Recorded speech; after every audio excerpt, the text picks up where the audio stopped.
You guys, can we turn the music off, please? Is everybody in here? Yeah. Can everybody please come in here who's outside? Yeah. You guys, okay, wait.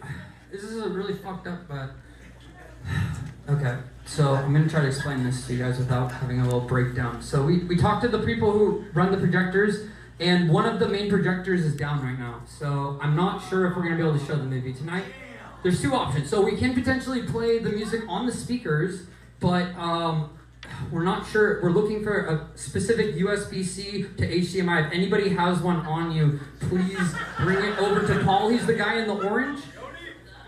Yeah, so if you guys have a USB-C to HDMI, please bring it over to Paul in the orange.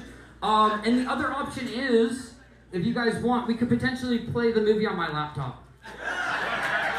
So, does that sound like a good fucking plan? If anyone wants to come closer, it's going to be a little bit hard to see. But please, you're really need this right now. Things have been really rough with the label. And yeah, I don't have a lot of money. So if anybody happens to have the HDMI USB-C, please find Paul. But thank you guys for coming. And even if it isn't what I was hoping it would be, I'm really fucking grateful that you guys all made it. Thank you so fucking much. And also, please no talking. It's pretty quiet with the laptop speakers. So if any of you want to just kind of come sit up closer, you're welcome to do that. And what is the run time? The run time is 6 hours.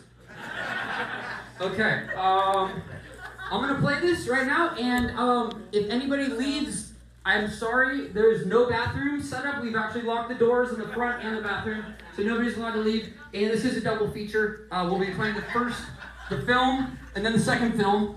And then there's a third film, and then followed by an album listening. So thank you guys so much. Without further ado, this is the one-man band, 369 Days in Antarctica.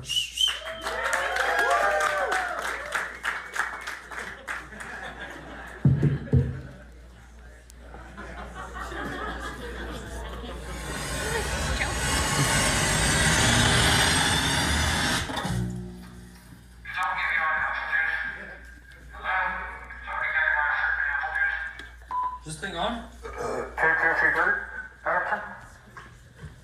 Hi, I'm critically acclaimed director and film producer Oliver Tree. Welcome to the greatest show of all time. You are now part of the cinematic revolution. Created by none other than my production company, Alien Boy Films. Here at Alien Boy Films, we've been in the movie business for the past 157 years. Dating back to 1893 when my great-great-great-great-grandfather Otto Higginbottom Tree VIII produced and acted in the first silent picture, Jimmy Plantain in the Battle of Pumpkin Mountain. Excuse me. Almost 100 years later, Alien Boy Films continued producing cult classics like the rockumentary Operation Magic School Bus and the LSD Road Trip to Nova Scotia, starring and produced by my great-uncle, the late-great tambourine player, Otis Juniper Tree, who opened up for the Grateful Dead at Woodstock 69. And fast forward another 50 years to 2024, where I, Oliver Tree, direct and produce all of my own music videos, social media content, as well as unreleased classic documentaries such as the creation of the world's biggest scooter, how to make a $2 million music video.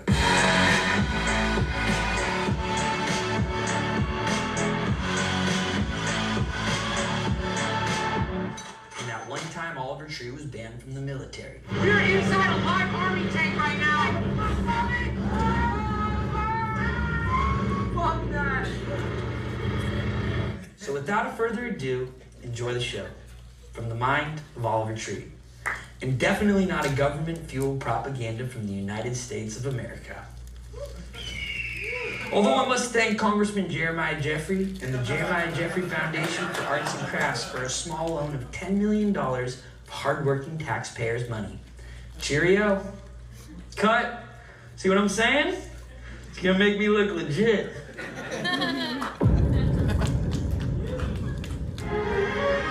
We live in a society where the internet tells us we're never good enough, never having fun enough, never pretty enough. Don't listen. Smile like you've never smiled before.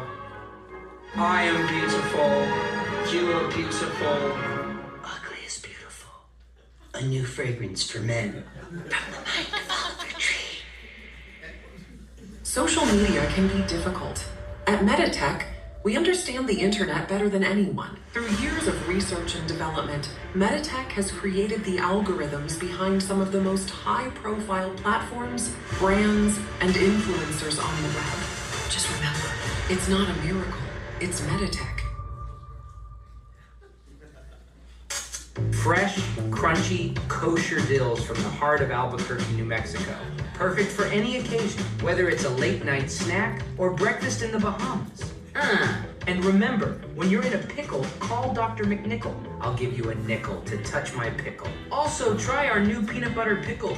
This message has been approved by leading Beverly Hills pediatrician Jeremiah Jeffrey Jr. and the Jeremiah Foundation for artisanal pickled snacks and goods. Are you tired of all your friends having sick-ass facial hair while you can only grow a measly little peach fuzz? Stop whining, you little crybaby bitch. Goatee Grow has you covered. Goatee Grow is the world's leading goatee hair supplement. Our unique formula is designed to make your goatee grow 10 times thicker, longer, and shinier. With just one pill a day, you can achieve the perfect goatee without the hassle of time-consuming grooming routines or expensive treatments. Goatee Grow has helped over 600 million people worldwide. Who better to tell their story than critically acclaimed rapper and composer Eminem? My name's Eminem, and all you got to know is the only pill that I pop is Goatee Grow. Ask your doctor if Goatee Grow is right for you. This product is not FDA approved. Side effects may include death, hospitalization, disability, or permanent brain damage, pain, redness, swelling, low-grade fever, headache, nausea, vomiting, fatigue, and goatee hair loss. This weekend, prepare to get your bunghole annihilated. Goatee Grow and Dr. McNichol's Pickles proudly present the ugly and beautiful Monster Mayhem. Featuring all your favorite trucks, Big Judas, Frankie's Revenge, Cash Machine, and Blue Goo. Don't miss our 29th annual Twinkie Barbecue Cook-Off with your favorite monster truck driver, Jeremiah Jeffrey. Tickets available from any Dr. McNichol's Pickles location. Sponsored by Meditech Industries and Goatee Grow. Hello, I'm Ron Johnson Van Swanson, the president of Alien Boy Records. We are the label that brought you such hits as Ugly is Beautiful and such commercial failures as Cowboy Tears. At Alien Boy Records, the marketing comes first. It's about what you look like, not what you sound like. The music just isn't that important. We sign artists who are interesting to look at, no matter how watered down or dog shit their music sounds.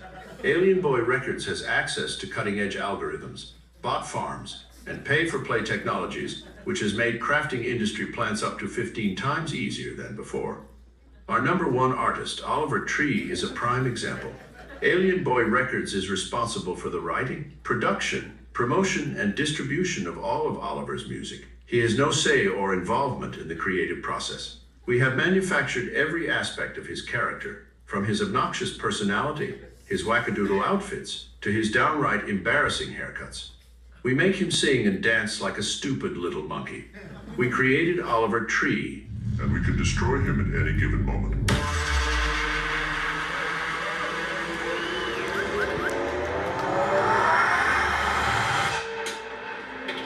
Yeah, I know what to do, dude. Oh, it's not working. I'm not exactly qualified for this type of work. I think up top we need to put a bicycle wheel with a spinner on it. This is bad. I told them not to paint it all. It's not gonna work. We're gonna have to come back in a month and reshoot this and rebuild the whole thing. They're about to lift the heart up for the first time. We're gonna see if this thing actually holds.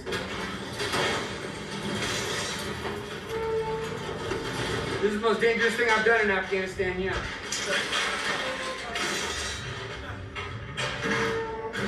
That crane is from the 60s. That thing can snap at any second. I saw one of the wheels lift up. Let's do this. Let's just get it done with. 1, 2, 3. We better get off that thing. That's because the crane could crash on you. Can I get off? That's serious. Okay. Go down.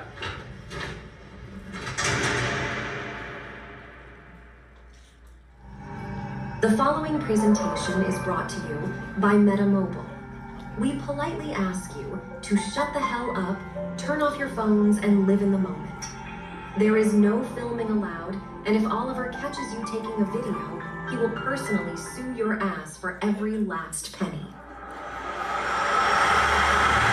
We are not alone in this universe. In the distant constellation of Zeta Reticuli, also known as the anus of the Milky Way, the greatest band to ever exist is finally coming to planet Earth. 10, 4, 3.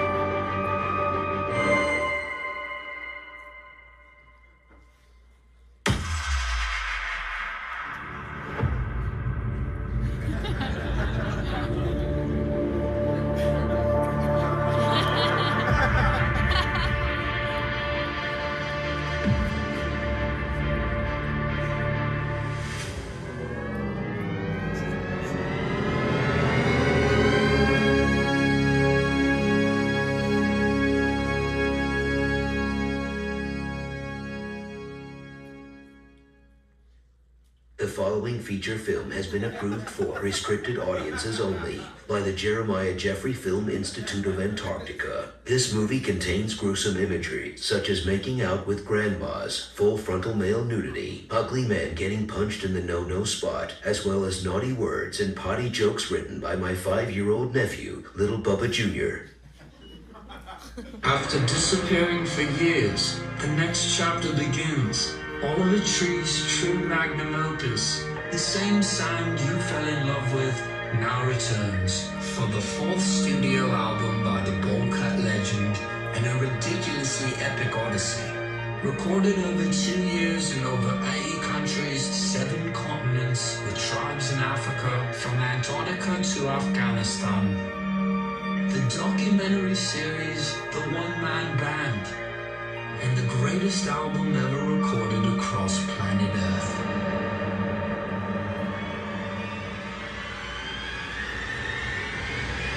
Love you madly, hate you badly.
My name's Oliver Tree. I'm out here in Antarctica. I've been here for about a year, and I'm recording my album.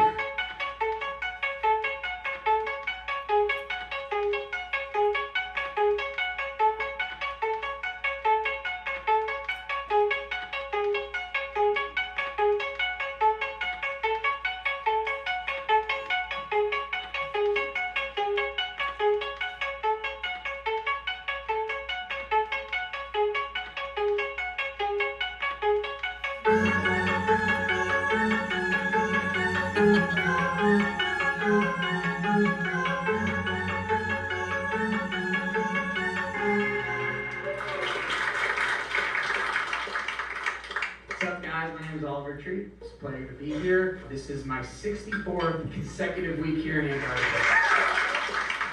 Today is day 364 of me being in Antarctica, and today is the day that I play my album for my parents. I'm Christine Nickel. I'm Oliver's mother. I'm Jesse Nickel, the third of Oliver's pops. So last Christmas, before I came to Antarctica, I was at my parents' house. I opened up a box of pictures and I find an ancient photograph. This black and white picture, probably from the 1930s or 1920s. He's got a drum on his back, he's got an accordion, he's got all these crazy instruments. Who is he? I asked my mom, who is he? I asked my dad, who is he? This man was my fucking grandfather. My grandfather was the original one-man band. He was the first person to ever conceive the idea. So in honor of his legacy, I want to take it to where my grandfather could not. I wanted to do it in ways he could never dream of.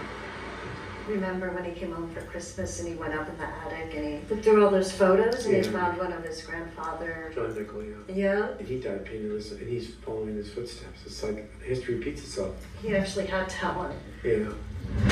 So based off of my grandfather, who was the original one-man band, I am making the modern version of it, which would essentially allow me to play out anywhere since I got a drum pad here, which will allow me to make beats. Not bad. I'll be like fucking Frankenstein, one-man band, woo! So here we have my chesty. It's an onboard live mixing rig, fully analog of course. Basically designed to take a bulletproof vest around it, and be able to mix an entire live orchestra, which is unnecessary because it's just me, but you never know when that could come in handy. And in the back, I have a full onboard rig, and this is what attaches to the back. Ooh! Still getting everything situated, but you can see there's never too much Velcro. Yeah, this will allow me to be able to do beats anywhere. I built this setup so that I could record out here on the ice to get the full inspiration in Mother Nature in all her glory. It's gonna sound good.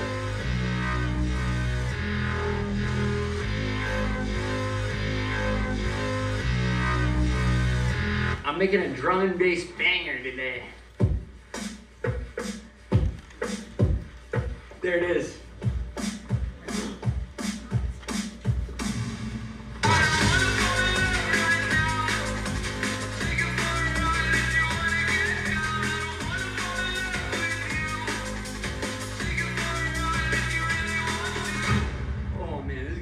So good. Blend is crazy on this one, dude. The bass is, it's like a dubstep wobble. It is so fat, dude. I'm beat, dude. Those beats were gnarly today. It was like mixing like rockabilly with dubstep. Like some of the shit I'm touching on, like ain't nobody doing, man. That's why I had to come out here to the 7th final white continent where ain't nobody going to make beats. First major label artist to ever do it. Spent my entire recording budget coming out here and living in Antarctica for 1 year so I could make an album like nothing that's come before it. This is legendary, dude. I'm thinking Grammys. Ah, man. I just can't wait for my parents to get here so I can show them. They're gonna love it.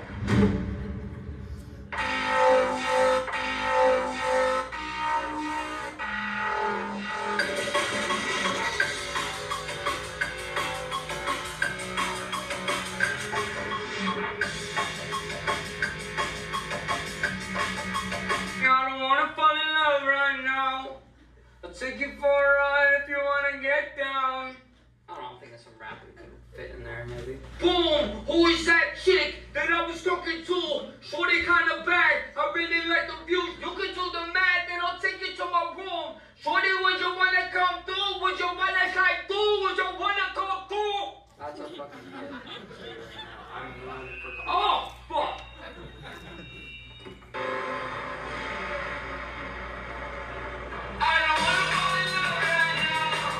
Trying to make a little outro part, like a little fucking trap.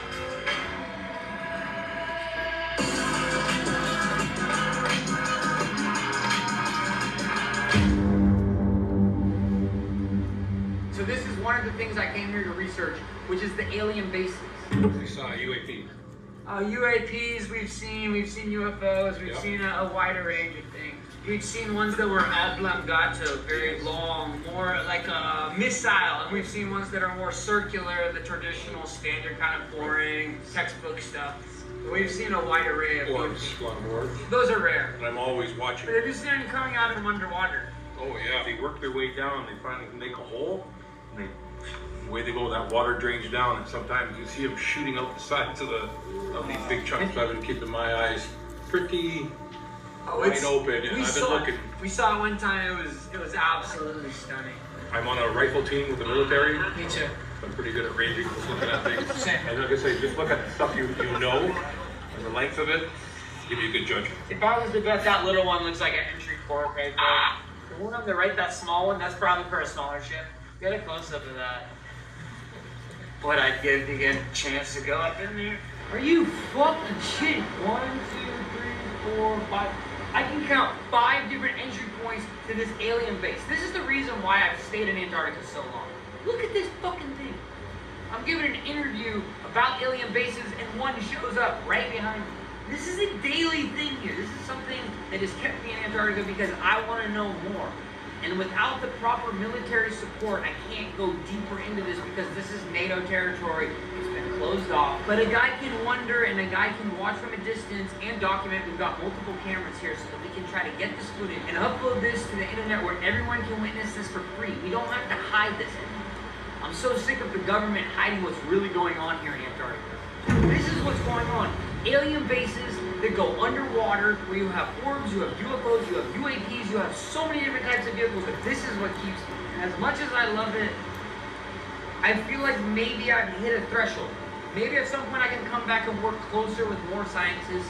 I could potentially work with the US government if they will allow me to be a lead researcher so that we can figure out what's really going on here. There's a disconnect. That's the problem. It is concerning, yeah. Yeah. He thinks the world is going like this. He's just so off base. So, yeah, we're going to bring him home. Yeah. We're going to get him some help.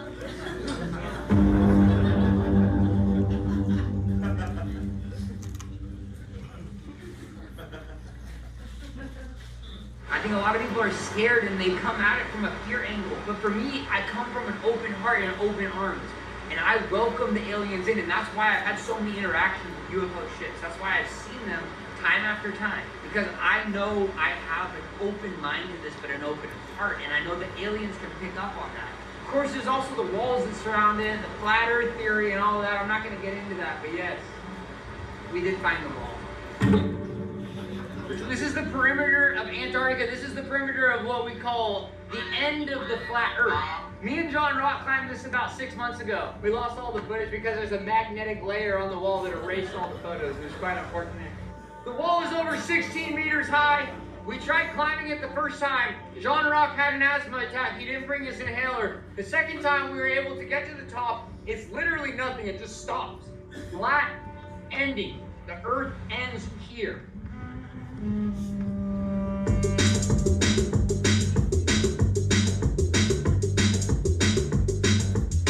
this proves everything we know about the flat earth theory.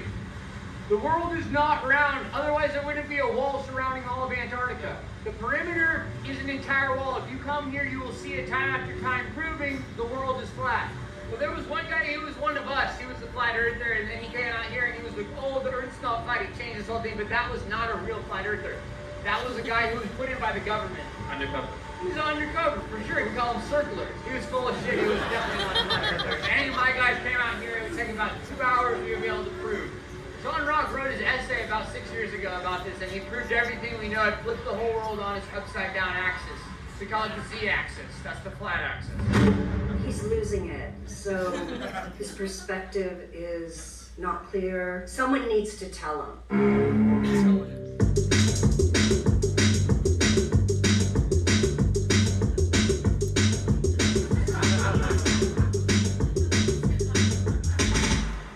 Just recording this glacier for the album. Gonna make some sense out of it later.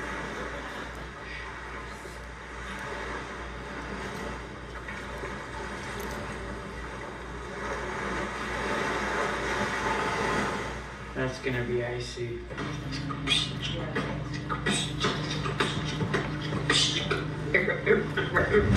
So for example, just the other day I requisitioned a Zodiac. I hired a driver, I hired a small team, I had a crew, I had my parents out there, and I said, fuck it. Let's go record some icebergs. Let's go get some new sounds I haven't gotten yet on this stupid fucking island, on this stupid fucking peninsula. So I did what every artist does. They go and they find things to work with, source material. My source is the icebergs, for example. Ice calving off the glaciers sometimes sounds like thunder if it's a large chunk coming off or a small chunk coming off, sounding like a gun going off. Yeah, I've been recording them all week. Insane. Yes, that's right, especially at Nico Harbor there. Nico Harbor's got the best calving. Yeah, it does, absolutely, absolutely. I actually went 2 months ago and I came back because it was so good. Do you have any way of knowing how long it's been since that fell off the glacier? Or any, I'd say probably 6 months. I had a buddy actually who found one of these. He moved into it, did a whole entire 2-month period where he just lived inside one of the caves in the glacier. You ever seen that? I have not. It's good for winter when it gets dark. Not much to do here anyways at that time. I've come down here and had almost a week of sun. It's just, you just never know. First time I came down here, I was 8 years old, and I kid you not, I came back home with a tan. Oh yeah. It was the craziest, it was the sunniest season, I swear. Oh yeah, I'll be lobster red by this evening. I looked at a watermelon. Is that because of the hole in the ozone gives you a special? Well, theoretically speaking, yeah, the ozone is heavily damaged from people like this gentleman riding Zodiacs around here. You know, the Zodiacs are off putting so much gas. The cruise ships are coming in with people just there to see tourism on some big, fancy-esque level, and they're just polluting and polluting, and I would never do that.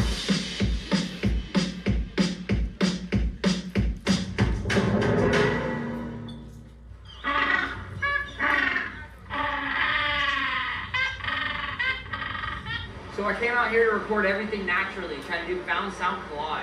A lot of people would consider my methods unorthodox. A lot of people would say they're unethical because I use animals without their consent, because I also am recording nature and making money off it, potentially millions, who knows. Probably the label will take all the money, so it's not a big deal. But basically I've been using an ME66 as a basic little shotgun mic, and I've been recording everything I can find. And I've recorded everything here. I'm pretty much maxed out. I've probably recorded every glacier in about a 14-mile radius around the entire peninsula. So everything Shackleton and the early expeditions touched, I've been there, I've touched it, I'm fucking over it. I've recorded every type of penguin in Antarctica. I'm done. Trying to get some recordings of the penguins for the album to use for some new synths. They're not very noisy today. I gotta get some of the piano penguins. Those things are insane, dude. They're so loud. I went and recorded the piano penguins. They're 18, I believe it's 17 different vocal cords. Very similar style to the throat singing that they do in Asia as well as Northern Africa. And I make synthesis out of the penguins. Nobody is doing this. But I can take something so horrible sounding and turn it into something so beautiful.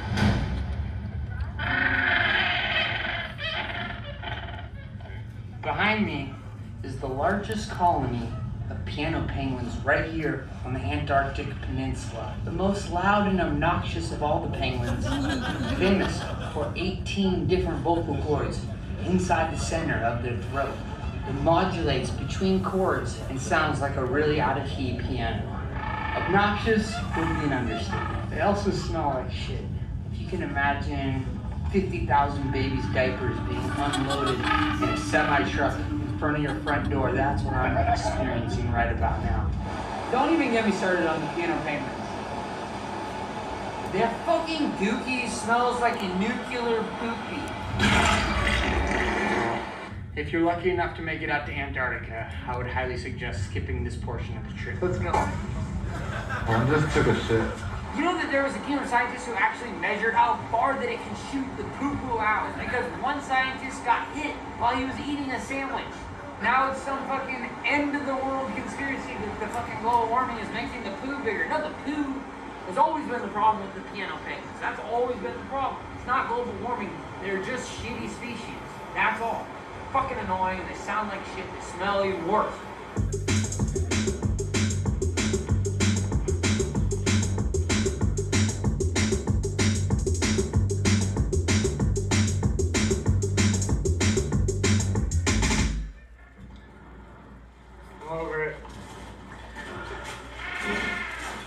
You good?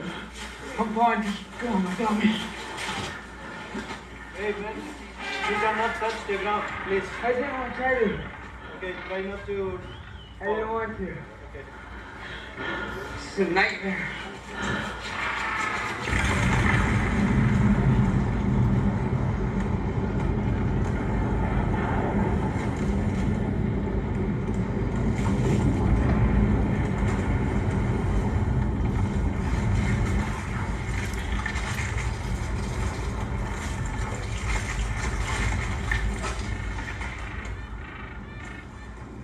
Holy shit. What's it called? IOS? I'm getting chills. I'm getting goosebumps. that would be my first Antarctic avalanche. Like sand in an hourglass, just dripping down at the top of this beautiful maple Alps. What was that other thing I saw the other day? Avalanche. Avalanche. I've seen a buttload of those. You gotta come here to see the avalanche. And actually, if you're not cool and you're a fucking piano penguin, you should be under the avalanche so I don't ever have to smell your nuclear fucking dookies again. Jesus Christ. This is the most dirty penguin highway I've ever seen. A penguin highway is an academic term used by Antarctic scientists to describe the travel routes penguins have followed for millions of years. Carved into the ice, some penguin highways stretch for over 1,000 miles. First documented in the early 1800s by whalers like my grandfather, who used penguin highways to transport whale carcasses down the mountain. These days, however, they're protected by the likes of the Antarctic Treaty and the NATO military, meaning researchers like myself are no longer permitted to use them for recreational purposes, which is a load of bullshit. It's all penguin dookie covering the penguin highway. It's very rare. This thing is basically a sewer system for the penguins. Look at this little guy. He's probably gonna walk down halfway and take a dump. Get this shot right here.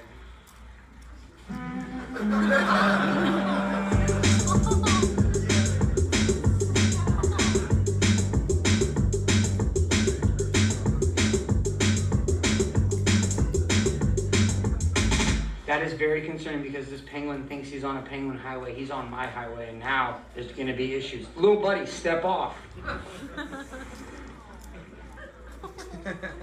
He's confused, and he's a very classic penguin because this guy is an idiot.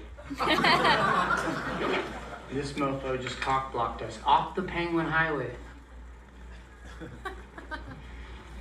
Come on, little guy, let's go.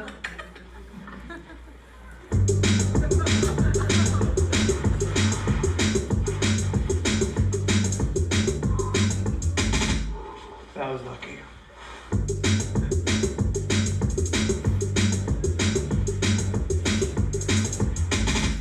This is a technique called spalooging. It's what mountaineers use to avoid impact on the mountain. It's the most minimal impact known to mankind.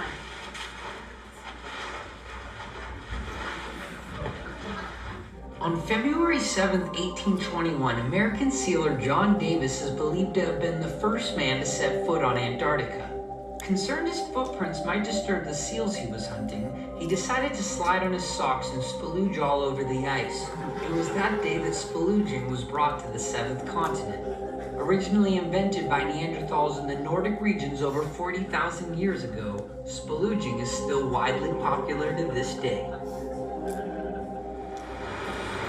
So spalooging was a mountaineering technique. If you're going up, you're sliding around. It's almost like you're a cartoon character. And when you're going down the mountain, you can literally slide down and do tricks. I was learning 360s, 720s, 180s, various accoutrements. And it's similar to skiing, except skiing is so bad for the environment because you have these big wands on your feet. And where do you think those come from? Factories with machines, a lot of child labor. Skiing is horrible for the environment. And this is just, it's so beautiful here that I wouldn't want to do that. I wouldn't want to damage the environment. Even when I'm riding in a kayak, I feel bad every time I hit a glacier, you know? And I'm like, am I part of the problem? And sometimes I think yes, but sometimes I also think that ice is already melted and it's already floating there. And sure, maybe I sped up something by 2,000 years, but that's nor here nor there. What was the question?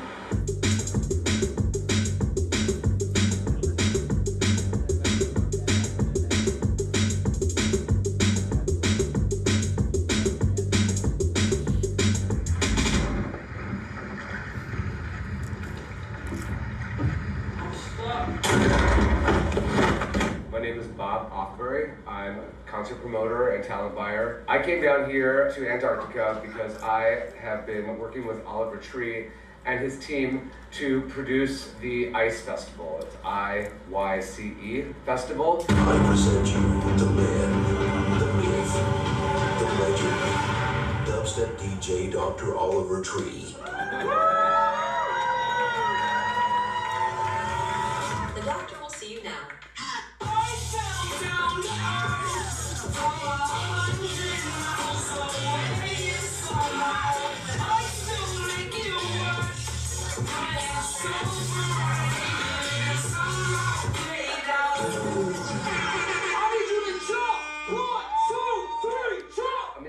times can you scream 1, 2, 3?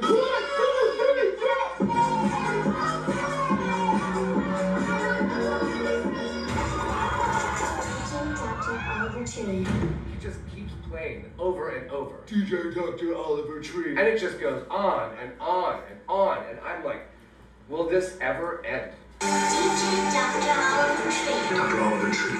Dr. Oliver Tree.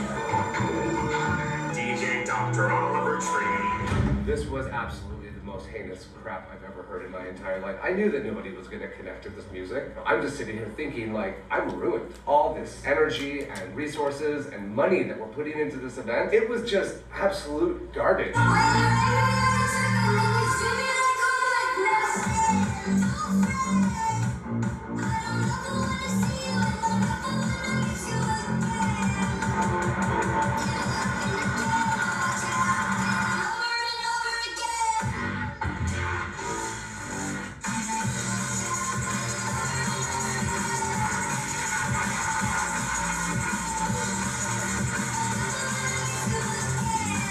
Definitely smoking something as I smelled something, but I feel like there was definitely something a little heavier at play. The thing about this too is, like, I've been producing a lot of events, and you know, we have to deal with people that are on bad trips, and we have a special space for them. And this music that he put out set people into a very, very bad place. I mean, very bad place. We had more people at this event go into bad trips that needed help than I've had in even my biggest tens of thousand person events. It made my little homie Tommy just start projectile vomiting. As soon as Tommy started projectile vomiting, another person started projectile vomiting. And that caused another person to start projectile vomiting. This is not meant for the general human consumption.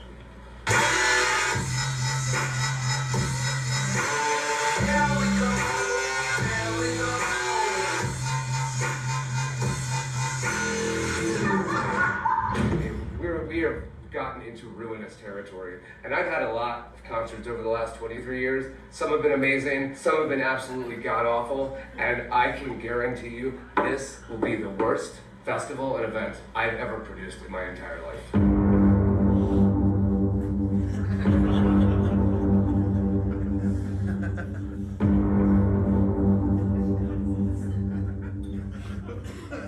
They don't know anything about rave culture. It's a movement. I'm just the beginning.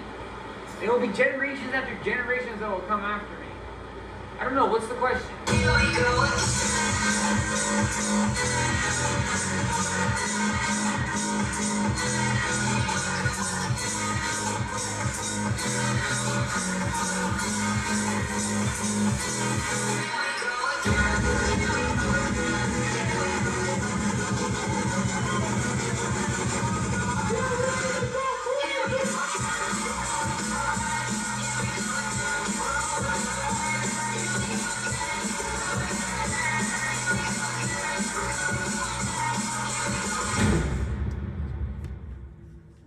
Are you going to play tonight or something? I don't know. The captain on the ship wasn't really a fan, so they kind of maybe turned it off in the middle of the set last time. So it's been a bit embarrassing. The captain was not a fan? It wasn't that he wasn't a fan, he didn't like the music. You mean Carl? No, the captain of the ship, his name's Eduardo. It was disruptive. You know, it was not like comfy.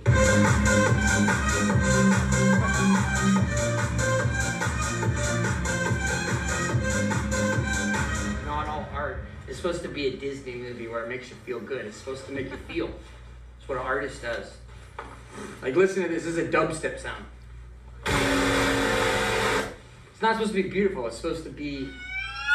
Maybe we can organize a small group of people that like awful stuff, you know, and are willing to like confront themselves with the darkness of the being. We're going to organize something afterwards. Okay, thank you. I would appreciate if you could talk to Eduardo, the captain. Show me who is that guy, because Yeah, he's in the crow's nest. Just look for the top part. But I thought it was a Swedish guy, the captain. No, he got drunk, fell overboard. They had to bring on Eduardo. He's a backup.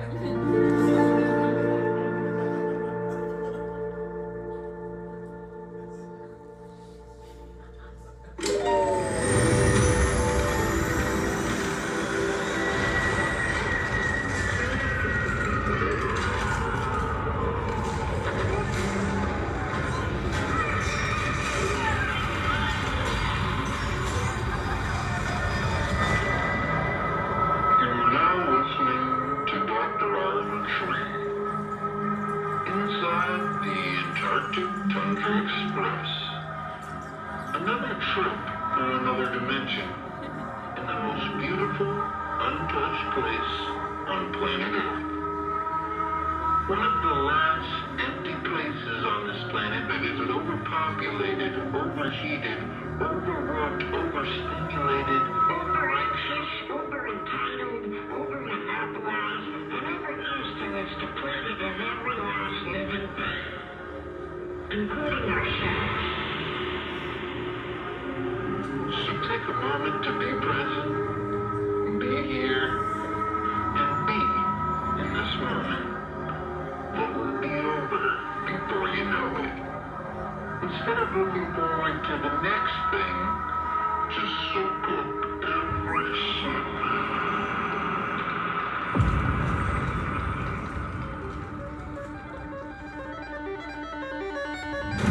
You know, an ambient set is an ambient set. And we're sitting there, we have this like beautiful glacier, icebergs behind us, but then in the middle of it, this pod of orcas is coming up and swimming next to the boat. It was really magical.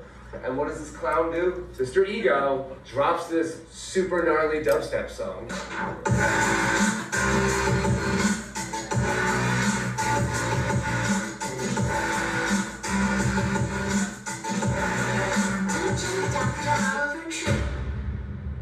It completely ruined the vibe. The orcas just dissipated. I feel like anything he plays, no one's going to be there. This is one of, if not the biggest fall from graces I've ever seen in the music industry. To be an explorer traveling the world is not a fall-off move. I've been dissociated away from social media. I've deleted Instagram, I've deleted TikTok, deleted all this fucking bullshit, and I've enjoyed being a human and getting to know myself and spending time by myself. That is a beautiful fucking thing. So don't go for a second saying you fell off. I mean, I've seen a lot of fall-offs in the 23 years. This is going to be the end of his career. And it's sad. I really think that we really need to be watching out for him. This was my version of making it. I didn't buy a house, I didn't buy a car. I've been living on a boat in Antarctica. That's the dream come true. I don't want to be a famous guy. It just reached the point where my entire identity was wrapped up in artist, creator, not funny comedian, all this stupid fucking shit. I'm so much more than that. Yeah, I did some time as a hand model. Yeah, I'm an inventor. Yeah, I'm incredibly handsome and do modeling on the side. But first and foremost, I am an explorer. Oliver, if you're hearing this, know you can come home, live in the carriage house, make your music up there, whatever kind of music you're making. No judgment. You need help. Yeah, Oliver, we love you, and we want you to come home, and we're really concerned. Even if you play crappy music, we still love you, and you can stay in the attic as long as you need. Drum and bass. I'm gonna bring it back. Shaker.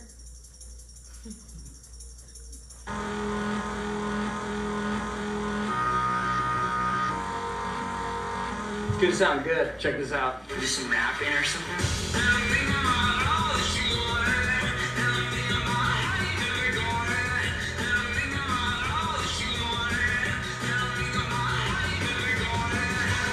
A little auto-tune, it's gonna sound insane. Bro, this is such a bop. That's a wrap for today, dude. So dope.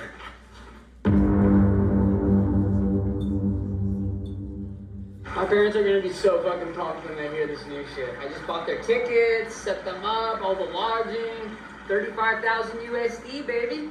Was it worth it? I hope so.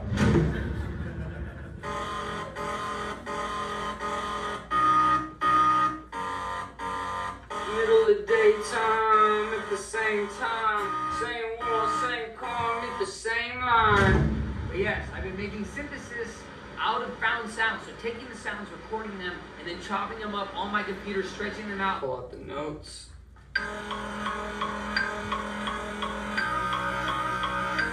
That's fucking fat. Also using AI to be able to take the sounds and turn them into synthesis. So I'm using modern technology and very traditional technology. Trying to create my own instruments is a very complex process. And I'm thinking about all that you wanted. You know, thinking about how you never got it. I don't mind that you talk a lot, but it's a long way down, falling from the top.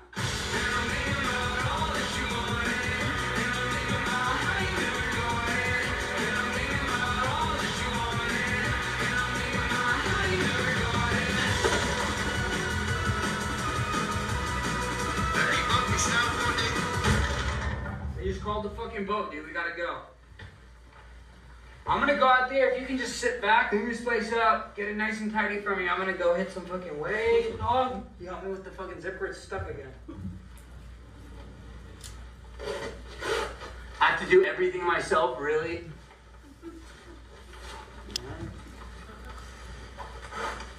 It's like the one-man band, the one-man production. I have to do everything.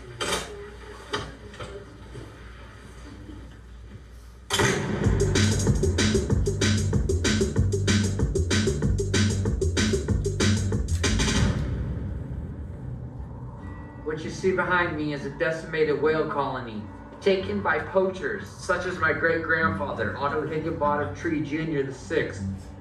And behind me, you can see the remains of the ship that my great-grandfather took on his whaling mission. Pathetic. Over 6,000 whales killed in 1 year by the man I call grandfather. There's blood on my family's hands.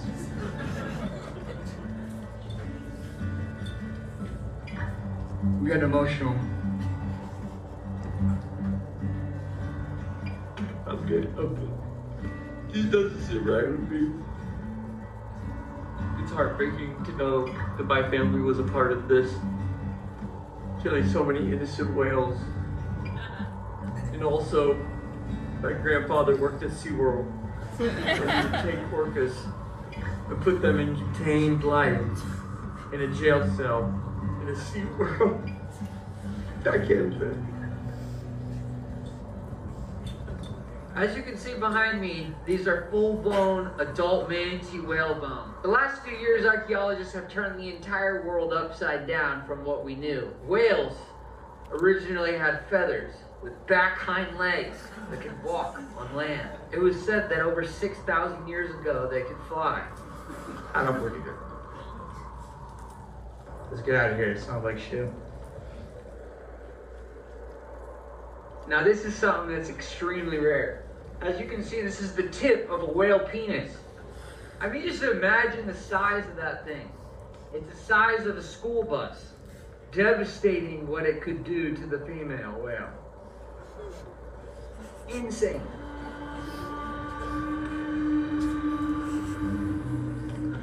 After consuming their own feces, the penguins start to get dizzy and go into a dreamlike state, similar to that of ayahuasca.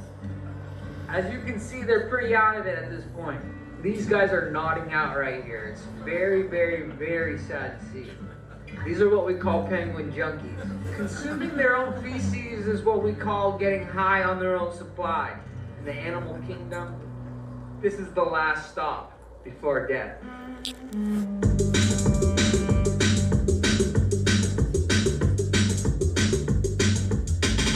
Over the last few years, researchers have found that penguins are polyamorous. What you see behind me is a polycule, which means this is a family with multiple males, multiple females, unsure who the father is. It does not matter to the penguins. They raise each as it's their own.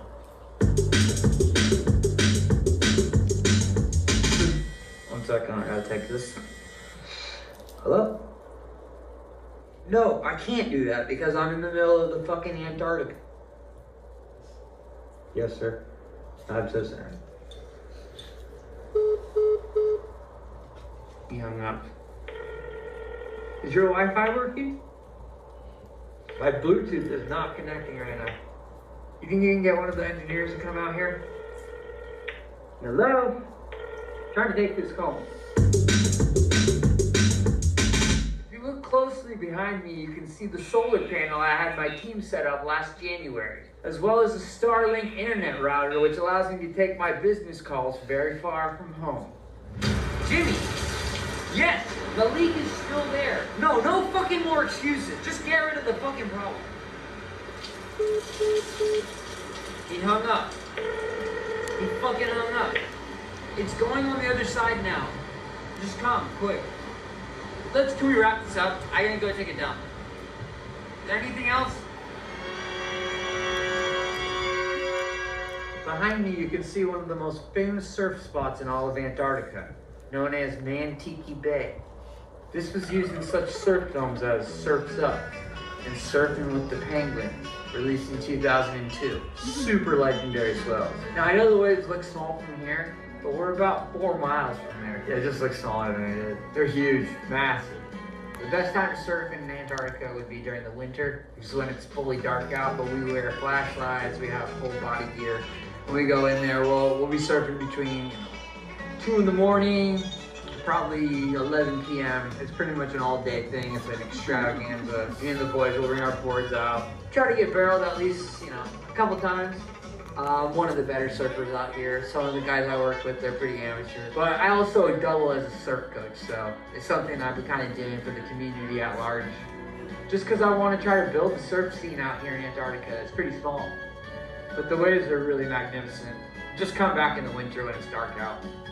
If you come to Antarctica to surf, make sure you do not come between the months of January through December.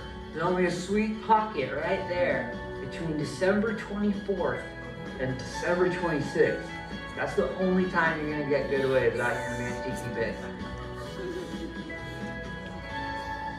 Behind me, you can see the Penguin Polycule Concubine. This is the official grand orgy of the Penguin Palace. That is not snow. Now, I'm not gonna tell you what it is, but I will tell you what it isn't. Snow. Disgusting. They're filthy animals. Magnificent. Look at these 2 young chin straps walking down the Penguin Highway. It wasn't too long ago that my late mentor, Dr. Jean Rock, appointed me the guardian of the Penguin Highway. I charge you the responsibility.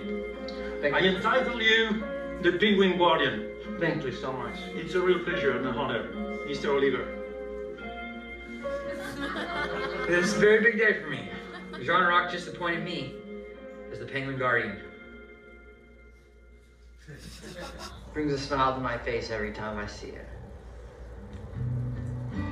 Now, you'd never guess this by looking with your own naked eye, but this behind me is a rock installation titled Jean Rock, named after my late great professor, Jean Rock. Unfortunately, he passed in a rock climbing incident, so we built this for him. This is Le Jean Rock. He was Frenchman. Fucking Frenchman, man, I miss him. We have just officially crossed the NATO border into Chile. I'm sorry, I'm getting hungry thinking about it. Roberto, nice to meet you. Roberto from Chile. What do you think about the Chile in Chile? Do you like the food? Yeah, it's so good. It's so good. Yes, it's amazing. It's magical. It's so beautiful. The only thing that make it better is a bowl of chili. That's what I think. That's nice. It smells so fucking bad here, dude. Let's get this on over. Behind me are the remains of penguin catapults. These were brought in the 1800s by Shackleton and some of the first explorers right here in Antarctica, teaching penguins how to fly. Very few people know this. Penguins originally did not know how to fly on their own. Once they invented the penguin catapult to shoot them off, to get propelling into the air flight space. And then they basically use this place as a big dumpster fire. They just throw shit here. There's some PVC from a toilet that was used back in the early 1800s, and then just a bunch of other crap. My great-grandfather and his team used to use this place as a garbage chute. It's pathetic.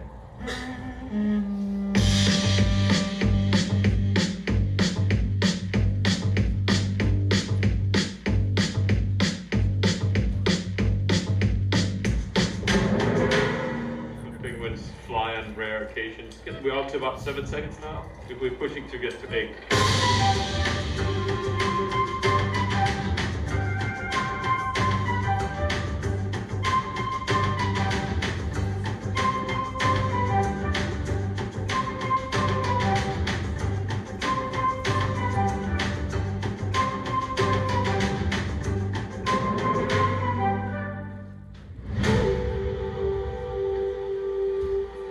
Behind me, you can see one of 17 alien-based caves, which enters into what we are almost 99% sure is the entry point to Agartha, the hollow area. This underground civilization, said to exist within the Earth's core, was first discovered by one of Christopher Columbus's disgruntled cronies. His former co-captain, Shepherd Charlemagne, allegedly led an expedition 13 miles into this exact Antarctic snow cave on the night of April 30th, 1886. He claimed to find a mythical subterranean kingdom inhabited by enlightened lizard-like beings. Today, this so-called Hollow Earth, aka Agartha, is rumored to be a preferred vacation destination for the global elites. Get a whiff of that.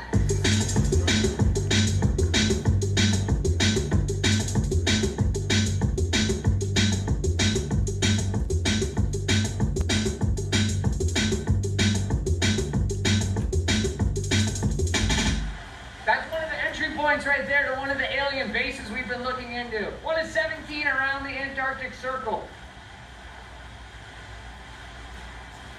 Are you familiar with Agartha? The entrance point to the Hollow Earth. I say hear about that, but I have no idea. Yeah, look into it. It's really, really important stuff.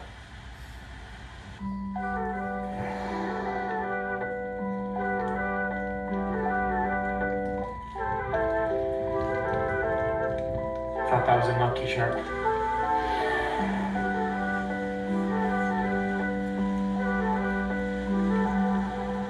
I'm at a loss of words. After 64 weeks out here, I have not seen anything like that. The closest I came to that was when I saw a group of monkey sharks. Like nothing with the beluga whale. I mean, those belugas are just gorgeous.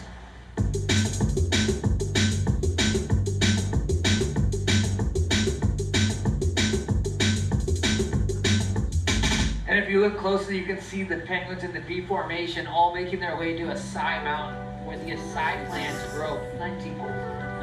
It's a very rare sight, but it's only at this time of year where you'll witness something like that. Absolutely gorgeous. This is the beginning of a 60,000-mile race up to the North Pole.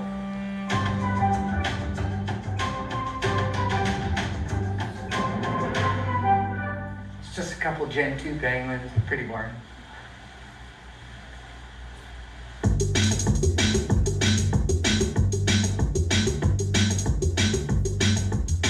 For a second there, I thought that was a monkey shark.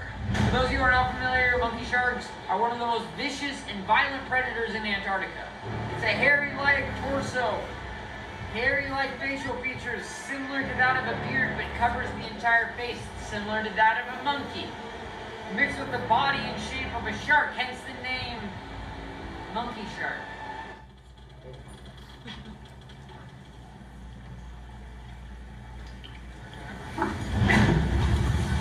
He's dead.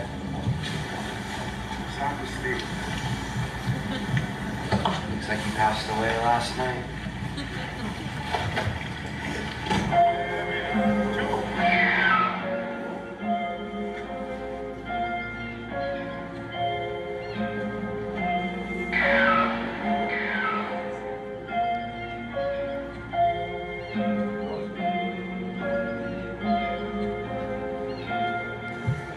Correct me if I'm wrong, but that looked like a full adult male monkey shark. It's bubble feeding. Do you think it could have been a monkey shark or no? No monkey shark. Well, they do have a few monkey sharks, but maybe not in this region at this time of year.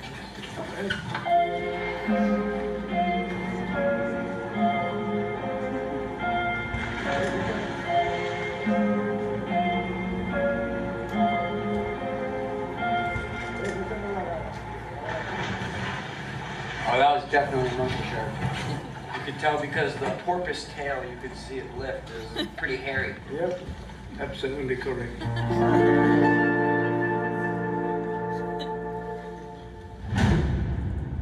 Feeling a little nervous right now, not gonna lie.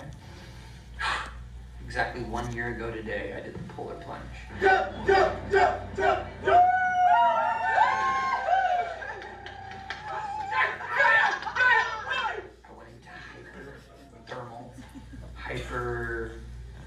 What is it? Hyperthermia. I had to have a guy come in and save my life.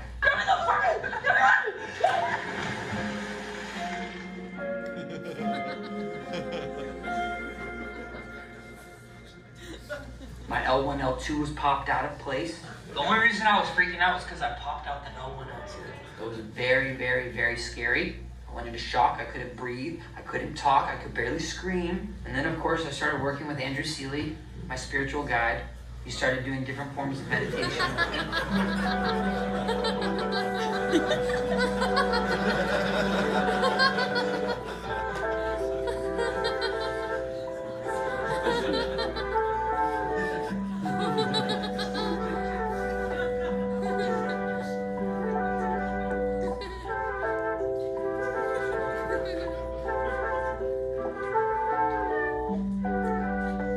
Best healer I've ever worked with, best spiritual guru. And of course, the last thing, that's the most important thing, was that I learned the deep breathing techniques from Wim Hof, the Iceman himself. I took the seminar. It was extremely expensive, but it was worth it. I learned a lot of super, super technical breathing skills. We are really, really honored to be kicking it off with this guy here. He is kind of the guy who made breath work and cold plunging like really cool again. He flew all the way across the world to spend a few hours with us. My deep honor to bring up Mr. Wim Hof to kick us off.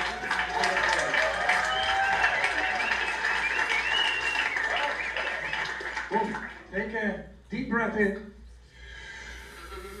And let it go. And all in. Let it go. Punch it go. Come on. Pull the air. Let it go. Pull the air. Let it go. Here comes the last one.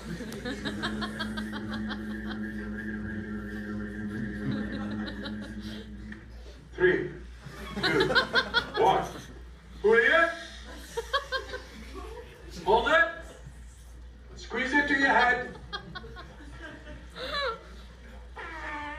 So today, I'm gonna conquer my fear, and I'm gonna go out there and I'm gonna jump into Antarctica and I'm gonna own it. And this time, I vow not to chicken out. No one's gonna save me. I'm gonna climb out of there and I'm gonna do this like a man. Just like myself.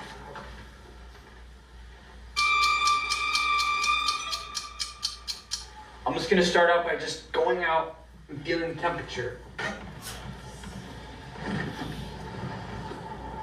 Oh, fuck that, dude. Fuck that. I'm not doing this shit. I'm gonna do it like Wim Hof told me. Breathe in, spit out. I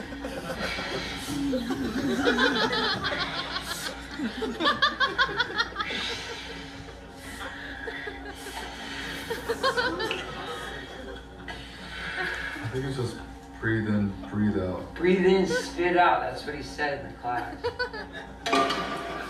Oh, and by the way, whoever said penguins don't fly, look at that. Can you stop coming up with excuses? I'm not making excuses. I'm just waiting for the water temp to rise once the snow dies down. Take a little nap. Wake me up in the morning.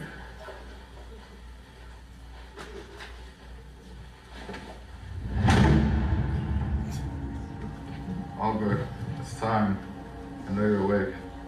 Go away, Ryan! I don't want to fucking do the ice polar plunge bullshit. You have to do it. You promised it to yourself. I'll do it when I'm ready. I'll do it tomorrow. I'll do it Thursday. Today. Thursday, Ryan. No. Go away!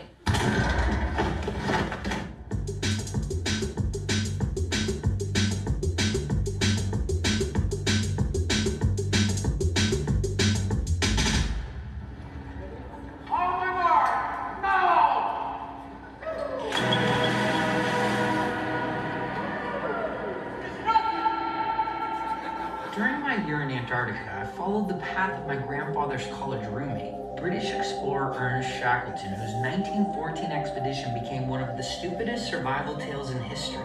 After idiotically leaving late in the season, Shackleton decided to park his ship in the Antarctic ice, stranding him and his 27-man crew for nearly 2 years in one of the harshest environments on planet Earth. He and his team survived off seal meat and penguin omelets, and later even their own sled dogs as supplies ran out. After 10 months, Shackleton sailed 800 miles on a raft to a small whaler island to organize a rescue mission. And by beginner's dumb luck, he managed to bring his entire crew home alive. Shackleton was never here, in this area. Well, technically speaking, he was about 2 miles from the peninsula, right this way. He was close. Nautical miles, or? Nautical, yes. Not from the peninsula, but from the Weddell Sea, a potential landing. That is about correct. Well, there's a lot of misnomers with that information. I looked on the Wikifacts. Do you use Wikipedia? It must be true then if it's on the Wikifacts. I found some of my information on WikiLeaks, so it was government hidden. They didn't really want to know who Shackleton really was. Well, we know what he was, but he was not the hero that people make him out to be, I'm afraid. Yeah, he was a coward, that's for sure. He should have never gone into the ice, and then the rest is history. My grandfather was there the day Ernest Shackleton arrived to the small South Georgian whaling island. Freshly returned himself from a whaling expedition that ended very differently. On his final voyage south, my grandfather lost almost half his crew, 67 men. That tragedy explains his resentment towards Shackleton, a man whose greatest failure became a global legend. My grandfather, however, was not so lucky. In 1915, he was tried in the court of Ushuaia and spent the remainder of his life in an Argentine prison cell. Were you on Shackleton's expedition, or what year did you I was his team leader. Okay. I thought I recognized you from one of the black and white films. That is correct. Yeah. It's an honor to meet you, by the way. Likewise, Thomas Oliver, nice to meet you. I have the honor of drinking toast to Shackleton in South Georgia. It is great. We were just there 2 weeks ago. You were there at the actual gravesite. Oh, yeah. Did you see someone tried to dig up his body? Did you hear about this? No, and we didn't, but we drank a lot of whiskey and we poured it on him. Where were you the night of January 2nd? January 2nd last year, I was in Trippic pouring whiskey on Shackleton. I can show you the bottle that Okay, we because drank. that was coincidentally the night he went missing. No, he died on the night of the 5th. Well, he died the night of the 5th, but they dug the body up on the 2nd.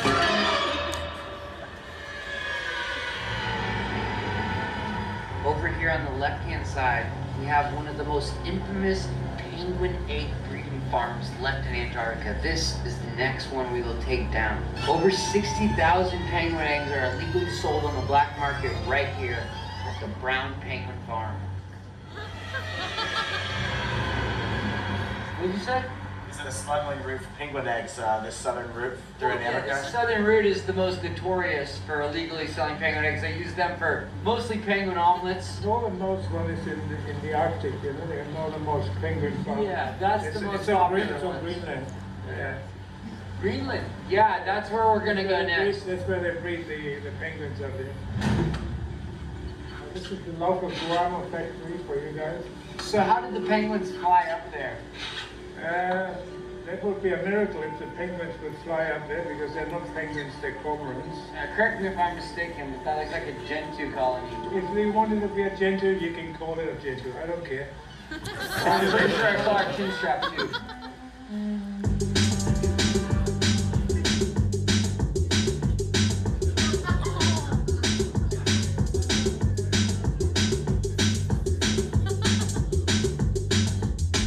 This area here was exactly the same as it did 30 years ago.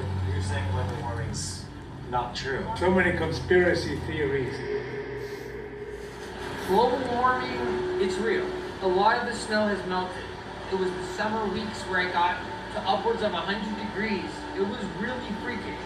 When I touched down on one of the islands, there was basically no snow. When I first came to Antarctica 1 year ago, that was covered in ice. And if people say global warming isn't a thing, then what's that? Look at this. You can see where the ice was, and you can see where it's melted.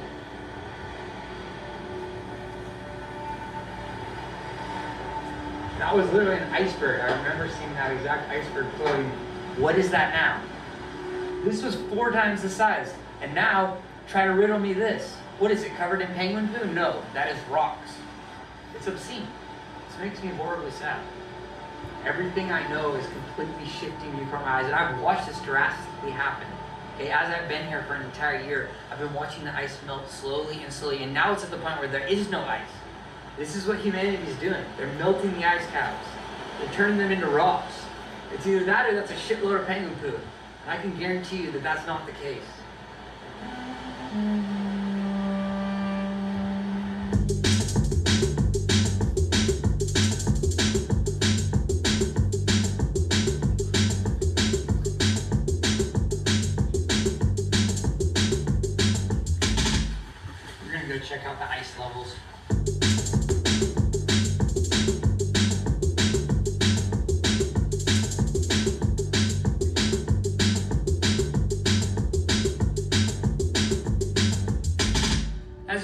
behind me. The snow is melting. The last glacier on McNichols Island, gone. Now, over the last year living here in Antarctica, I have seen the snow dwindle from 57% to potentially anywhere between 3 and 4%. Now this lake has dwindled away to a large-sized puddle. It's depressing. As you can see here, vegetation is taking over the entire Antarctica Peninsula. What used to be snow is now covered in moss. The massive surge in the growth of the moss suggests that the temperature is rising. And if you can see this like I can with my own eyes, you can see there is no more snow in Antarctica. Now there's a lot of misconception online. A lot of people say global warming does not exist. Well, look there, folks. You can hear the penguins are not happy.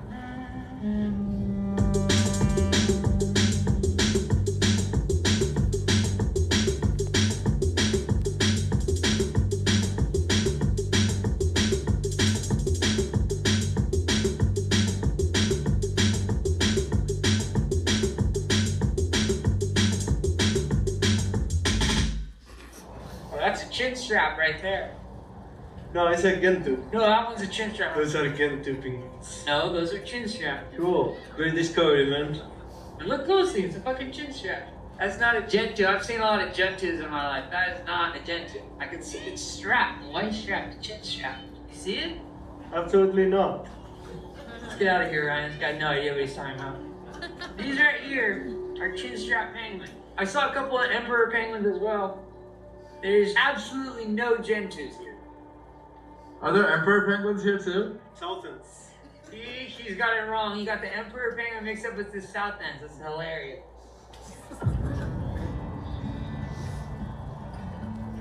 Pathetic, dude. Waddling. So embarrassing with their tiny little legs. Over 1,500 penguins bored out of their goddamn minds. The penguins are on a strike. Until the snow falls next year, they will not be having any more babies. Because there's no snow, they can't build their nests. So what are they doing? Preparing for the world's biggest penguin orgy of all time. 15,000 ding-dongs about to go wild.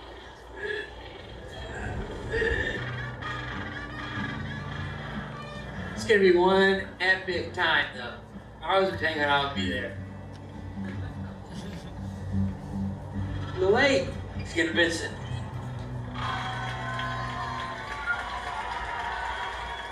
What a bunch of losers. So fucking lame, dude. If I was to do that, I'd bring an American flag out.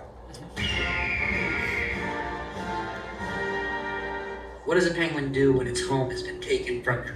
It's forced to sleep on rocks and moss. This is not a healthy life for a penguin. Antarctica needs its snow back. We don't know how long Antarctica will be here. It may be here 10 years, it may be here 20 years, and if we preserve and take care of our planet, maybe it can be here for our kids' generation and their kids' generation. We don't know. So if you want to support Antarctica from being erased off the map, you can donate at this link right here. And support Antarctica, because it might not be here forever. No! Jesus fucking Christ! The fucking roof is falling in! Are you fucking kidding me? You knew we were going through Drake's Passage. You should have secured the pool. Why is it filled still? This is fucking ludicrous. I'm going in. Today is day 364 of me being in Antarctica, and today is an extremely special day because today is the day that I play my album for my parents. You guys want to listen? Sure. Yeah, sure. Here, put these on. Roll it. You ready? Yeah. Ready. Here it goes.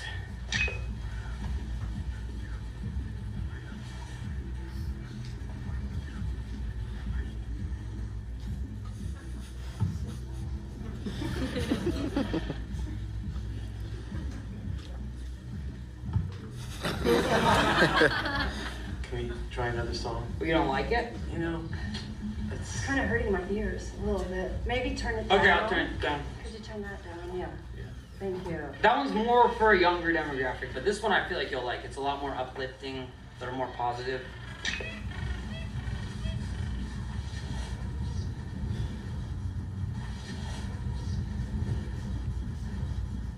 gonna polish it a little bit more? Final version? What are you talking about? I've been working on this for a year. Right. Well, Hey, you know, time in, hard work, discipline.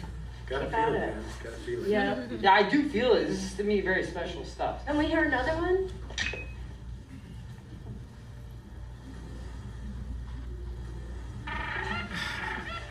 It's not my kind of music, but it's got potential.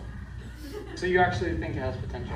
Well, potential is a strong word. Once you rework it and maybe change the beat a little bit, the lyrics aren't really all that. Yeah, and the chorus could be changed as well. Do you think the melodies are strong enough though? I would rework that as well. Yeah. It's gonna be tough to polish a turd. Sorry. Alright, that's enough. That's it? Yeah. You got nothing better? I said listen to the album and you guys just shit on it. It's fucking bullshit. Well, when you were 15, it sounded better. Fuck you guys. Stop swearing. Get the fuck out of here. Let's go. We're out. That's it, Oliver. You know what? Fuck you guys. You are really gonna be sorry one day. Sorry because you can suck my dick. Don't ever say that to me.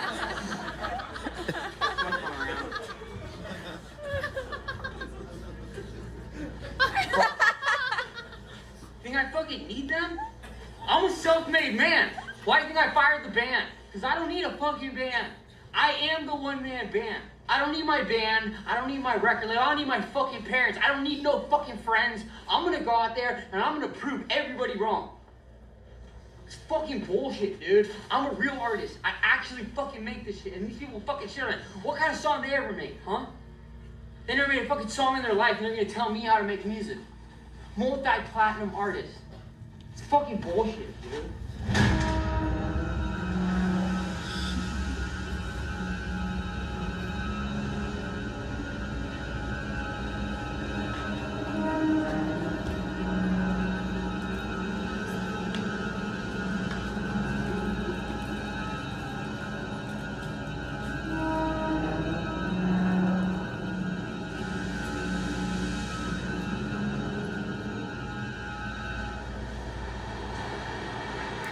How do I say this without sounding like a fucking douche?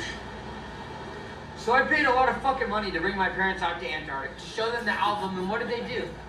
They fucking shit all over it. They fucking hated it. And I don't think it's fair because I don't think that they get it because I don't think they're the right demographic. And something that this unique, you need to go to people who will get it to get feedback, not from people who are old farts. Like they're probably one stop away from their retirement. And after this, I'm not paying for it. I'm not fucking putting them into the home. They can deal with their own shit. They can put their own fucking diapers on. I'm not paying for this shit. You promised. No, I promised I would pay for it, but you guys wouldn't fucking listen to the music with any respect. So now you guys can fucking pay for the trip yourself. Wow. More disrespect. When Not I get disrespect. Home, I'm This gonna is just the go reality. to our lawyer. You're out of the living trust. I don't give a shit about. I'm rich. I'm fucking rich. I don't need your guys' chump change. Fuck you. I didn't teach you to swear. Fuck you.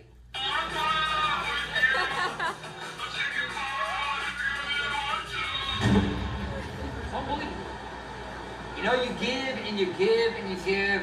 You give an inch, they take a mile. You know, and that's my parents. What the fuck do my parents know about drum and bass? Nothing. I can't do this anymore. So he played us his new album, Love You Madly, Hate You Sadly, or something like that. I mean, I'm no expert, and I haven't put out an album, but I'm gonna say between the lyrics, the tempo, the beats, there's nothing the redeeming. melody too, I think. Really nothing redeeming about I it. guess the hook, the chorus was just off. Yeah, and he thinks it's good. I mean, that's what's frightening, Yeah, that's is really sad. we just couldn't believe He it. usually has a great ear. I think that's part of the whole, being unwell. He is out of touch. My own fucking parents don't get it. I lost a lot of fucking people in my life. People don't answer my texts. I got a lot of cash, but like not really any friends, you know? Just lonely at the top, sure. And I'm not even at the top. I'm somewhere near the bottom, but it's lonely there too. Like I don't want people to feel bad for me. Like Like, I would have picked a different path, but like, you don't get to pick art. Art picks you. You're gonna lose a lot of people along the way. That's the cost that you pay. An apple a day keeps the doctor away. I might be rhyming, but my timing is really on beat. But I ride around town with no shoes on my feet. And so like, I'm a savant, you know, misunderstood. Like a lot of people, they don't get it. They'll never get it. And that's the hard part, you know? They'll never understand it until I'm dead, and then they'll appreciate me. But the truth is, like, I was that dude. You know, I produced some of the most gangster-ass beats ever. Like, you hear that shit? Like, that came from here. Like, my brain, nobody else is like, by myself.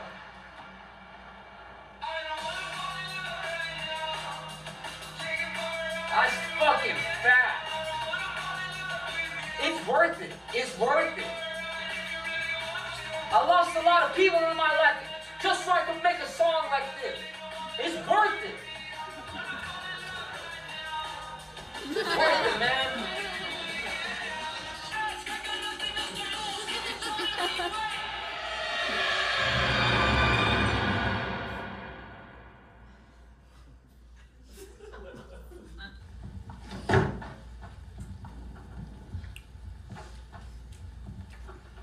Give me that shit.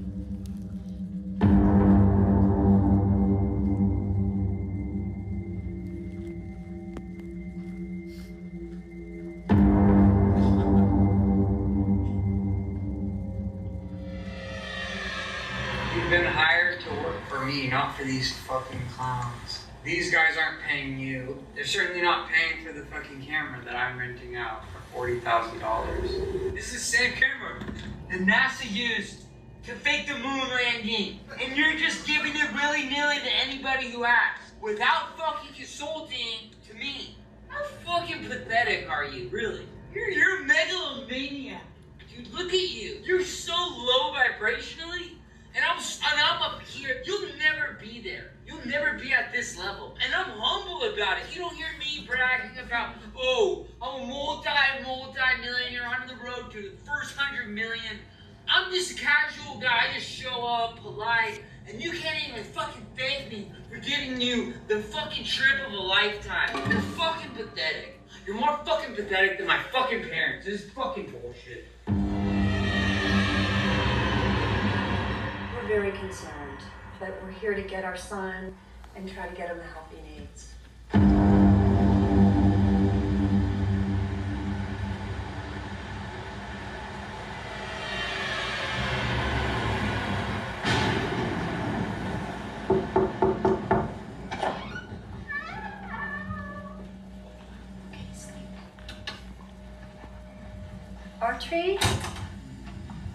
Archery, don't want to scare you, but...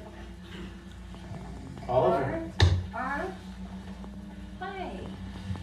Dad and I have been a little bit worried about you. We think you should come back to Santa Cruz. I don't think this career is working out. I mean, look at your lifestyle. You look very unwell. This is not healthy. I'm making hits. No, you haven't had a hit in a really long time. So in our last meeting with the business manager, we went over the last quarterlies of his financials, and he is down to the last $500. So we are very concerned. His music career has completely gone down the hill. His team's fell apart. He's fired his general manager. He's fired all his bandmates. He's like, his legal counsel let them go. His manager that lines up all his gigs, he let him go.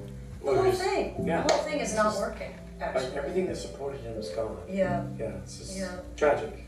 I worry because I don't even think he thinks that's a big deal. Your perspective is twisted. No, it's not. You know, Dad and I, we're your main people. We love you. If you guys love me, you would trust that I know what to do for my vision. I've been working on some super good tunes. You know what? We've been hearing you and listening and supporting you and loving you, and we really I think you need more than that. If anyone were to come in here and see this, it's a call for help. Who's gonna come in here? Well, and that's a problem too. Do you have any friends? I have tons of friends. Yeah. The penguin. No, Yes. The orca whale just last week, there was one that spotted me and it came out and it was trying to play. We have a good therapist in Santa Cruz. I don't We need can get you therapy. the help you need. No, fuck Santa Cruz. I'm so fucking sick of that place. It's a shithole. Okay, I don't like that language and you know that. So let's just not go there. What is on your head? That is so gross. Okay, that is so this? low. I love Mother Earth. I would never wear a fox on my head. You guys, don't go. Just listen to me. I'm making hits. I've got the new version of Ableton. Oliver, you're unwell. This is not a lifestyle. Give me the garden gift! Give me the garden gift! Okay, this is what I'm talking about, Oliver. He was frothing at the mouth a few times. Yeah. It's a call for help. Look, we're his parents. If we don't help him, no one will. So that's why we made this big trip. This was not an easy trip. We can give you housing, we can pay for a therapist. Okay, stop it. This is disgusting. Yeah. Please. Take some more. This is not okay. I mean, what are you doing? What is all this? I'm making new design! Okay, can we take some of this off? No, don't touch it, don't touch it. It's my new drum machine. Honey, I need some help. Honey, we can take you, No. or we can go get help. You can reinvent yourself. You're so good at that. I don't know what You can have a new character and take it to the next level. No, I just want to be the real guy, no more character. You know, we don't really care what he does next, but he's talented. I mean, the kid's a clown. I could see him in. You know, he spent time in art school. Yeah, he's really good at the unicycle in the backyard. He would go around in circles. He could juggle at the same time. He's really good. Maybe he could go back to the Banana Clown College. You know, he did get a degree from there. He knows some of the people and, Yeah. you know, redirect his career. That's another option, yeah. Yes. We just know what he's doing isn't working. His music has gone downhill. His health has gone downhill. You need to do a detox. You need to be around your family. You're going to be okay, but we need to get you out of here. I mean, who does this? What is happening in I put here? the chairs by the more rooms so I can dance around. Just can't take this. This is disgusting. I'm attorney's on. What are you gonna do with that? Have you looked at yourself in the mirror lately? Honey, you're not well. You're not your best. I know the help you need. We can get you the help. Come on, R. Come on out. Come on, honey. It's out of love. It's out of love. Okay, I'm not going to take this, but I will leave it. Let's just start here. That's where we are. Dad and I are set up. We have a lot of connections. We can help you. We can get you the help you need. Come on. Come on. Let's just walk out of here, honey. Come on. Come on. It's time to go. Come on. Come on. Come on. Let's go. When did you last have a meal? When did you last eat, Arnold? Oh, did you cookies earlier? Cookies? No. This is frightening. Okay, come on. We're gonna get you the help you need. Come on. Just no, we're okay. Okay. Mark, come on, keep going. Come on, we're gonna get you some help. Come on, just. Okay, try to walk. What is happening? Even this is so bad. You're not answering any protocols. We didn't know where you were. Oliver, this breaks my heart as your mother to see it like this. Oh my God, just let's get some help.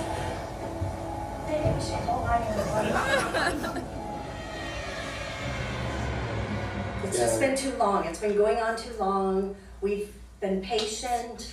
We've believed in him, and now we're seeing things that are wrong. For whatever reason, I've always wanted to come to Antarctica since I was a small child. have a memory about when I was 6. I had a dream that I would be out exploring in Antarctica, and to be here finally, that's why I didn't want to leave, because it's such a long dream. That's 24 years ago. I came here as a man on a mission, and I successfully did it. I mean, how many people do you know live in Antarctica for a year? Name one. None, because no one wants to stay here during the winter. There was me and maybe 14 other scientists in the entire continent because it's pitch black for 6 months. But I think right now, what will be best for me is for me to kind of separate myself from the continent. There's got to be more out there. It's a massive world. Maybe I'll do a whole other year across all 7 continents. I'd love to go to the Middle East. I'd love to go to China. I'd love to go hang out with the Maasai tribe in Africa. I'd love to play them the album, see what they think. Because obviously my parents are not the right demographic. But there's got to be someone out there who gets it.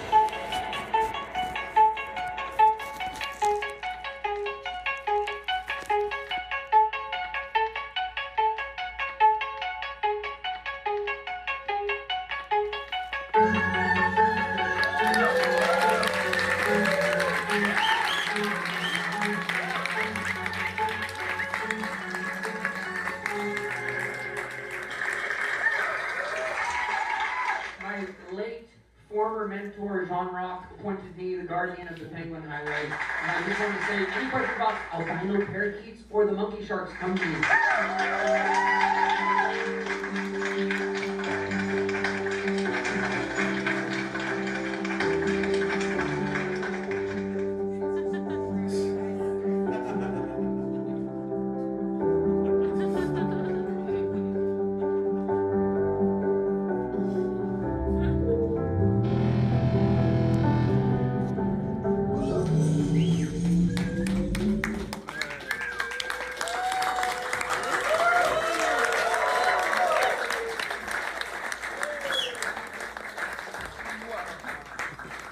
Is this thing on? Can you guys hear me? Is this thing fucking on? Alright guys, I just wanted to say thanks for bearing with me with that. I was editing it till 5 a.m. in the morning last night, so clearly this is a director's cut. I'm gonna trimmy on a lot of that. The sound is mixed by me, so it's brutal, I know, but thank you guys for bearing with me. I just wanted to say though, the whole thing with that was no budget, just a guy and his friend with a camera, just making something out of nothing, not even planning a single thing, just letting life happen. And over the course of that year, it changed my life. I made the first half of the album during that year, and then the second half I went to go travel and then basically hit 82 countries. And so what I'm gonna show you guys next is the album in its full. Also, this isn't entirely finished, but we have visuals of me and my band playing them. And yeah, I just wanted to say, you guys, there's enough creativity in this room to be able to shine and bright such a strong light across the world. And my whole goal here is just to inspire you guys. You don't need a record label. You don't need crazy budgets. You don't need anything. You just need time and an idea and creativity. And you do not need to be asking for someone's permission to do this shit. I don't have any plan for this. Maybe I'll put it on YouTube. Maybe I won't ever release it. I don't give a fuck. It's just to make art. And that is the whole point. And I wanted to just show you guys you don't need some fancy, crazy budget to do that. You don't need someone's permission or waiting on someone's dollar to make a film. Even if it was pretty shitty, that is still fun to do. Okay, and next we're gonna get into the album. This is Love You Madly, Hate You Badly. This is a world premiere right here. Thank you guys, it comes out tonight. I'm honored.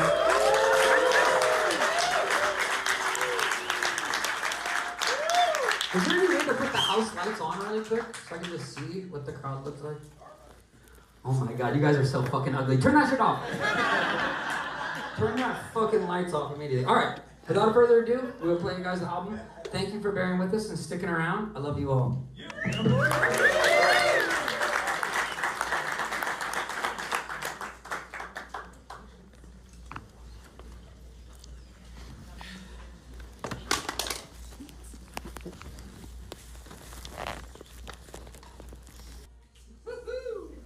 Why would you do that, dude? Seriously, knock it off.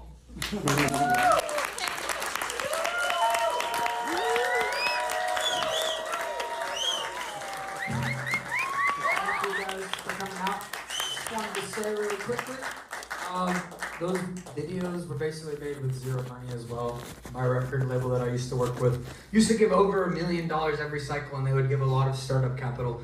This was about $35,000, $40,000 to make all 17 of these. I just want to say you don't need to be limited by thinking you need to have all this funding to do shit. Just make things with your friends. I also want to say I want to encourage each one of you to think outside the box through the process of making this album. As I traveled to these different countries, I decided, okay, I have this recording budget. It wasn't a big recording budget, but it was one that I could figure out how to use it. And the money kept falling through my hands. Basically, it would go to the studio I would rent out. Let's just say the studio is approximately like $2,200 a day. So my engineer was about $700 a day. With that amount for $3,000, I could basically fly to South Africa. I could fly to Colombia. I could fly to a country over in the Middle East, and I could be staying there for 4 or 5 days. I could make 4 or 5 songs. Then I could go back to America if I chose to, or just keep going. So I figured out how to make the budget work better for me, but I just want to encourage you guys to think about new ways to come outside the box. Like this art was made, this album was made with no band. It was made with no other producers. I just self-wrote it, self-produced it. I had a $600 microphone and a $150 interface that I fucking recorded this shit in fucking hotel rooms. So I just want to say, you don't need the fancy shit. You don't need all this fucking big budget stuff. Just make art. And this shit is most raw and most authentically me. You know, I've had all these characters, even things I just said, I'm losing the characters this time. I want to just be myself. And I want to encourage you guys to do the same. I love you. Thank you so much for coming. Peace.